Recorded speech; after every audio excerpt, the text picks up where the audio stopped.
بھلا ہوگا، کسی غریب کی شادی ہوگی، کسی غریب کے گھر میں چولہا چلے گا، کچھ بھی نہیں ہونا. یار قربانی جو امیر خریدتا ہے لیکن بانٹا سارا غریبوں میں جاتا ہے. اندازہ کر لیں میلاد جب ہوتا ہے تو غربا بھی کھانا تقسیم کیا جاتا ہے. یہاں پہ کون سے غریب آئیں گے؟ یہاں پہ تو آپ نے غریبوں کو پھٹکنے نہیں دینا. 30 40 لاکھ کی آپ نے اتنی زیادہ فضول خرچی، اور اسلام جو ہے فضول خرچی کو منع کرتا ہے. صحابہ کرام اتنے امیر تھے. حضرت ابوبکر صدیق رضی اللہ تعالیٰ عنہ، حضرت عمر فاروق رضی اللہ تعالیٰ عنہ، حضرت عثمان غنی رضی اللہ تعالیٰ عنہ، اسی طرح اور کئی ایسے صحابہ جو بڑے بڑے امیر تھے. عبد الرحمن بن عوف ان کی گھر کی طرح سے تو فضول خرچی نہیں کرتے تھے. کہتے ہیں 2 کمروں میں گزارا ہو جائے ٹھیک ہے، بس وہ سارا مال اپنا دین کے لیے وقف کرتے تھے.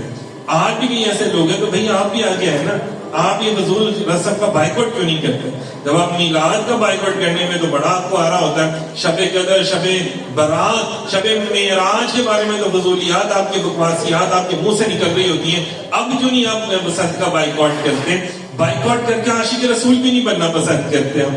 آپ کیوں ہندوؤں کے ساتھ شامل ہو رہے ہیں؟ کیوں گستاخوں اور بے ادبوں کے ساتھ شامل ہو رہے ہیں؟ اور یہاں پہ دیکھیں لوگوں کی لائنیں لگی ہوئی ہیں، اور 3-4 دن کے بعد وہی جو گڈا بھی آپ لے رہے ہیں، وہی پتنگ بازی لے رہے ہیں گڈی اڑانے کے لیے. اندازہ کر لیں، صرف شو مارنے کے لیے.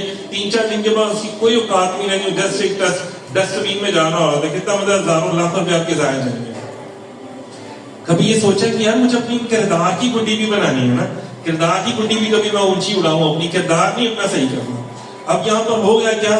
آپ کو بھی پتا ہے، ہم نے بھی اپنے بچپن میں دیکھا کیا ہو رہا ہوتا ہے. چھتوں کے اوپر ہلڑ بازی ہو رہی ہوتی ہے، جو جہاں کی گندے کام، ڈیک پہ گانے لگے ہوتے ہیں، فحاشی اور عروج پر ہوتی ہے. اندازہ کریں لگا پیچا کہ یار یہ کیا آنکھوں سے لگ گئی ڈور، یہ کیا ہو رہا ہے؟ یہ ہماری عوام کو کس طرف لے کے جایا جا رہا ہے؟ کون سی چیز چھپانے کے لیے کس طرف لے کے جایا جا رہا ہے؟ اندازہ کریں. ادھر جناب صاحب ہماری عدالتیں جو ہیں جنہوں نے توبہ نعوذ باللہ معاذ اللہ ختم نبوت کے اوپر ڈاکہ ڈالا اور بے ادبی کی گستاخیاں کی، ان کو چھوڑا جا رہا ہے اس آڑ میں کہ عوام کو اس کے پیچھے لگا دیا جائے. عوام کی جناب صاحب مہنگائی ادھر کر کے ادھر سے، تاکہ عوام بولے نا چلو یہ عوام کو اس طرف لگا دے. ہمارے عوام کو بھی چاہیے کہ وہ ذہنی غلامی سے باہر نکلیں، چھوڑ دیں ذہنی غلامی. حکومتوں کے پیچھے لگنے سے، حکومت کا وہاں پر کہا گیا اولو الامر کا لفظ جو استعمال کیا گیا نا، وہ اس کے لیے کہ جو شریعت کے مطابق اگر گورنمنٹ آپ کو حکم دے تو آپ اس کو مانیں. یہ تو نہیں کہ گورنمنٹ آپ کو کہے کہ جی کافروں کی رسمیں ادا کرنا شروع کر دیں تو آپ شروع کر دیں گے. یار آپ اتنے غلام ذہن ہو گئے ہیں تو کوشش کریں تھوڑی سی غلامی سے باہر نکلیں، حضور کے غلام بنے، انسان کے بچے بنے. کوئی یہ 3-4 دن اپنے آپ کو زخمی کرنے سے بہتر ہے